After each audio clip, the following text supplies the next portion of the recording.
تو اب جو اس کے اوپر دوسری یا ادھر دوسری جانب حکومت نے بھی عمران خان کا جو لانگ مارچ آج، بلکہ عمران خان نے آج میاں والی میں جلسہ کیا، وہ اس کے حوالے سے یہ کہہ رہا ہے کہ جو صبح آڈیو جاری ہوئی ہے یہ ساری جعلی ہے، اس کے اندر کچھ حقیقت نہیں ہے، اور اس کو مریم نواز نے یعنی کہ اس کو فیک آڈیو کو یعنی کہ کریٹ کیا۔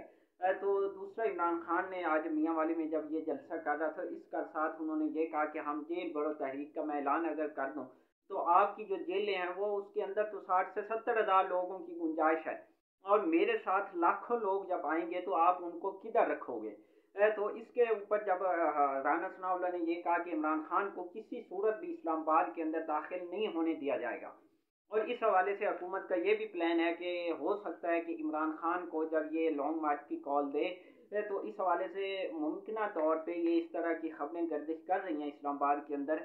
کہ عمران خان کو پولیس کو یہ بلکہ ٹاسک دے دیا گیا ہے، اور اس حوالے سے یہ سندھ سے بھی کم از کم 30 ہزار کے راؤنڈ اباؤٹ جو نفری ہے وہ طلب کر لی گئی ہے، اور اس حوالے سے آج انہوں نے بلکہ یہاں پہ پریکٹس بھی کی ہے اسلام آباد کے اندر پولیس نے ممکنہ مارچ کو روکنے کے لیے، اور اس حوالے سے کنٹینر اور خندقیں اور ڈی چوک کے حوالے سے پورا ایک جو انہوں نے سیکورٹی سخت کر دیا، بلکہ اب جو اسلام آباد کے اندر جو حکومت کا پلان ہے وہ یہ ہے کہ جو بھی بائک سے یعنی کہ لوگ آتے ہیں ان کا چیک اینڈ بیلنس، ان کی تلاشی، ان کا یعنی کہ جو ہوٹل ہے ان کی بھی تلاشی لینے کے حوالے سے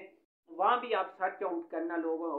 پولیس نے شروع کر دیا، اور اس کے ساتھ ہی رانا ثناء اللہ نے یہ بھی کہا ہے پولیس کے ذریعہ پولیس یہ بیان دے رہی ہے کہ ڈرون شیلنگ ہوگی۔ اب یہ دیکھو کہ یہ والی جو ڈرون شیلنگ ہے یہ صرف اس سے قبل فلسطین کے اوپر یوز کرتا ہے یہ اسرائیل، تو اب یہ حکومت آپ نے پاکستانیوں کے اوپر یعنی کہ یہ ڈرون شیلنگ اور اس طرح کی جو ایک یعنی کہ انتہا پسندی اور اس طرح کی جو حرکات ہیں وہ کرے گی۔ دوسرا حکومت کا پلان یہ بھی ہے، اور وہ یہ ہے کہ عمران خان کو نظر بند کر دیا جائے گا، جب یہ نہیں کہ یہ لانگ مارچ کی کال دے گا تو اس کو بنی گالہ کے اندر ہی یعنی کہ نظر بند کر دیا جائے گا، وہ باہر نکل ہی نہیں سکے گا، اور ایک اگر وہ باہر یعنی کہ کے پی کے یا لاہور سے اگر جلوس لے کے آتا ہے یعنی اس کی قیادت کرتا ہے لانگ مارچ کی، تو اس صورت میں اس کو روات سے گرفتار کیا جائے گا۔ اب سوال یہ ہے کہ اگر عمران خان گرفتار ہو جاتے ہیں بالفرض تو اس کے بعد حکومت کیا سمجھے گی کہ اس کے کارکن گھر بیٹھ جائیں گے، وہ خاموش ہو جائیں گے، پرامن ہو جائے گا ملک،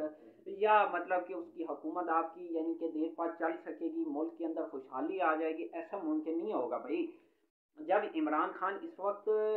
پیک پہ پہنچی ہوئی ہے اس کی پاپولیرٹی، اب اور پھر وہ اس حوالے سے لوگوں کو موبلائز بھی کر رہا ہے، حلف بھی لے رہا ہے، اور اپنے لوگوں کو بتا بھی رہا ہے، آج بھی جلسے کے اندر اس نے کہا کہ میرے خلاف جو سازش ہو رہی ہے، انہوں نے توہین مذہب کا جو کارڈ کھیلا کہ کسی طرح مجھے یعنی کہ قتل کر دیا جائے، اور یہ لوگ کہیں کہ یہ دیکھو جی مذہبی انتہا پسند لوگوں نے اس کو قتل کیا، یہ وہ سارا تو اب یہ سب کچھ جب ہو چکا ہے یعنی کہ اس طرح کے پلان ترتیب دیے جا چکے ہیں، تو اب سوال یہ ہے کہ کیا عمران خان کے جو چاہنے والے ہیں وہ آرام سے گھر بیٹھ جائیں گے؟ کیا ملک کے اندر پرامن یعنی کہ وہ جو ماحول ہے وہ کریٹ ہو جائے گا؟ کیا لانگ مارچ ختم کر کے پی ڈی ایم کی حکومت قائم رہ سکے گی؟ میرے خیال میں نہیں۔ اس کے بعد جو حالات کریٹ ہوں گے وہ لوگ پھر سری لنکا، پھر یہ والا، پھر ایسے سمجھو کہ وہ خونی انقلاب ہوگا، اس کے بعد پھر کوئی یعنی کہ اس کو کنٹرول نہیں کر سکے گا، پھر ہو سکتا ہے یہ پی ڈی ایم والے بھی چھٹی کر جائیں، تو ایسا ممکن نہیں ہے، لہذا میرے خیال میں جو پی ڈی ایم کے سینئر لوگ ہیں ان کو میرے خیال میں مل بیٹھ کے ان کو یعنی کہ ایک سیریس یعنی کہ ایک نیگوشیشن والا پلان بنانا چاہیے، درمیانی رستہ اختیار کرنا چاہیے، نہ کہ یعنی کہ ٹکراؤ والا اور اس طرح کا یعنی کہ جو معاملات ہیں یہ اتنا آسان نہیں ہوگا جس انداز سے آپ کہہ رہے ہو کہ عمران کو گرفتار کر لیں گے، اس کو نظر بند کر دیں گے تو یہ معاملات ختم ہو جائیں گے، ایسا نہیں ہوگا۔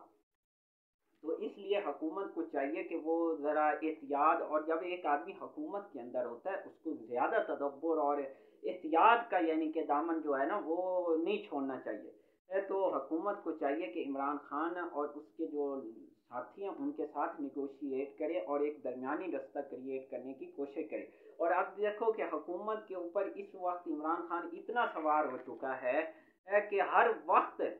بلکہ رانا ثناء اللہ تو پچھلے کم از کم ایک ہفتے سے انہوں نے اگر کوئی میٹنگ کی ہے کسی بھی طرح کی تو وہ صرف عمران خان کے لانگ مارچ کو روکنے کے لیے، ملک کے اندر بد امنی یعنی کہ کرائم کی ریشو، لوگوں کو اغوا کرنے، حتیٰ کہ بچوں کو اغوا کیا جا رہا ہے، بچوں کے اعضاء نکال کے بیچے جا رہے ہیں، بچوں کو فروخت کیا جا رہا ہے، اس کے اوپر ایک بھی اجلاس اس نے نہیں کیا کہ کسی طرح بھائی اس یعنی کرائم کو کور اپ کیا جائے، اس کو کنٹرول کیا جائے۔ کیپٹل کے یہ حالات ہیں کہ لوگوں کی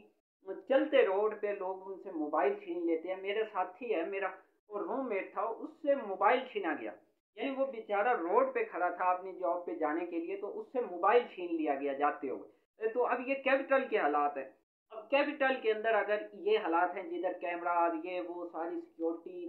چیک پوسٹیں یہ وہ سب کچھ ہونے کے باوجود اگر یہاں یہ حالات ہے کیپٹل کا، تو آپ سوچو کہ جو چھوٹے علاقے ہیں، جو چھوٹے شہر ہیں، یا یہ جو سیلاب والے علاقے ہیں، سیلاب کا سنو، سیلاب کے اندر جو آپ لوگ امداد لے کے جا رہے ہیں وہ ٹرک کے ٹرک لوٹ لیے جا رہے ہیں،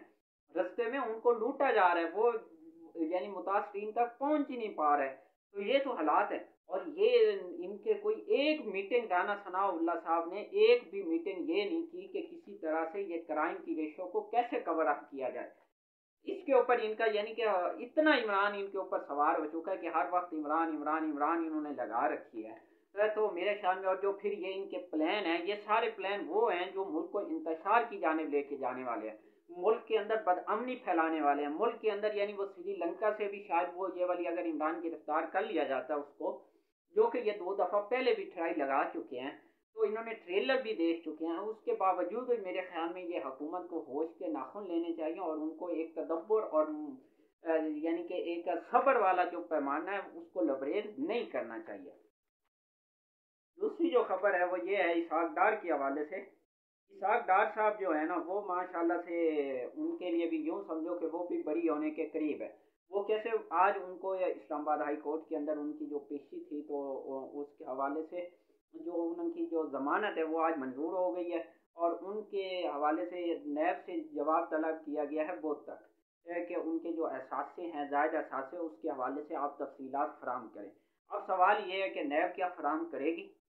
کیا جو نیب یعنی کہ باقی لوگوں کے ساتھ جس انداز سے وہ سلوک روا رکھ رہی ہے، ان کے ساتھ جس انداز سے ڈیل کر رہی ہے، کیا نیب یعنی کہ اسحاق ڈار کو یعنی کہ اس کے اثاثے اور جو یعنی کہ جو تفصیلات ہے کیا وہ پیش کرے گی؟ یوں سمجھو کہ اب اسحاق ڈار بھی بری ہو جائیں گے، وہ بھی ماشاءاللہ پاک صاحب باعزت باعزت بری ہوں گے، وہ بھی کہیں گے دیکھو جی میں باعزت بری ہو گیا ہوں، وہ تو کہیں گے، کیونکہ نیب آج ان کی یعنی کہ گھر کی لونڈی بن چکی ہے، وہ ان کی یعنی کہ نوکر بن چکی ہے، ان کی جوتی کی وہ تلوے بن چکی ہے۔ تو اب سوال یہ ہے کہ کیا وہ نیب یعنی کہ جو پہلے جس انداز سے ان کا بھی کردار یہ پچھلے 2-4 ماہ میں سے چل رہا ہے، اور جو چیئرمین نیب صاحب ہیں وہ جس انداز سے یعنی کہ یہ نیب کو چلا رہے ہیں، تو میرے خیال میں نیب کو بلکہ اب یہ کہنا چاہیے کہ حکومت کو یعنی پی ڈی ایم کو اور جو ملزمان ہیں ان کو اب وکیل کرنے کی ضرورت نہیں، ہم حاضر ہیں جناب، ہم خادم ہیں، ہم آپ کے نوکر ہیں، آپ جو آرڈر لگاؤ گے ہم اس کی تعمیل کریں گے، ہم آپ کی یعنی کہ آپ بس آرڈر لگاؤ اور ہم آپ کی کیسز ختم کر دیں گے۔ ہم بیٹھے اس لیے ہیں، ہم قوم کے جو اربوں روپے آپ کے ذریعے وصول کر رہے ہیں بجٹ کے اندر، وہ ہم کر اسی لیے رہے ہیں، آپ کی خدمت کے لیے، آپ کو بری کرنے کے لیے، باعزت بری کرنے کے لیے، بلکہ سوری آپ کو باعزت بری کرنے کے لیے، کیونکہ آپ نے بہت بڑے قلعے فتح کیے ہوئے ہیں، آپ نے ملک کا نام روشن کیا ہوا ہے، آپ نے ملک کو ترقی کی راہ پہ گامزن کیا ہوا ہے، آپ نے ہر آدمی کو روزگار، ہر آدمی کو ملک کے اندر امن اور خوشحالی اور اس کو اسلامی معاشی جو سپر پاور ہے وہ بنانے کے در پہ تھے، لہذا آپ کو ہم نے سرخرو کیا، باعزت بری کیا، لہذا آپ قوم کے یعنی کہ بہت اعلیٰ یعنی کہ معزز لوگ ہیں، لہذا ہم آپ کو بری کرتے ہیں۔ تو اب نیب کا تو یہ کردار ہے، میرے خیال میں نیب کو یہ اناؤنسمنٹ کر دینی چاہیے۔ تو آخر میں آپ کو ایک اور خبر یہ بتاتا چلوں، اور کہ اب یہ بلکہ ایک منٹ، اب یہ ہے کہ جو اسحاق ڈار صاحب ہیں، اب دیکھو کہ ملک کی یعنی کہ مذاق دیکھو کہ کس انداز سے اس قوم کے ساتھ یہ لوگ کرتے ہیں، ہماری اشرفیہ، کہ ایک آدمی جو 4 سے 5 سال یعنی باہر رہا ہو، وہ سینیٹر بھی باہر بیٹھ کے بنا، وہ سب کچھ گیا بھی وزیر خزانہ کے عہدے پہ گیا تھا وہ جب یہاں سے گیا تھا، اور وہ بھی وزیر اعظم کے جہاز پہ، جب واپس آیا تو وزیر خزانہ بن کے آیا، اور وہ بھی 4 سے 5 سال کے بعد، اور جب واپس آیا تو وہ بھی وزیر اعظم کے جہاز پہ آیا، یہ ماشاءاللہ اس کے پاس ایک بہت اعلیٰ یعنی ریکارڈ آیا ہے۔ تو اب یہ دیکھو کہ یعنی ایک عام آدمی یہ سوچو کہ وہ 2 سے 4 دن نا گورنمنٹ جاب ہولڈر اگر آدمی یعنی جاب پہ نہ جائے تو اس بیچارے کو یعنی کہ اس کے خلاف تحقیق ہوتی ہے اور اس کو نوکری سے برخاست کر دیا جاتا ہے اگر وہ مطلب کہ ود آؤٹ انفارمیشن لیو پہ جائے، اور یہ محترم 4 سے 5 سال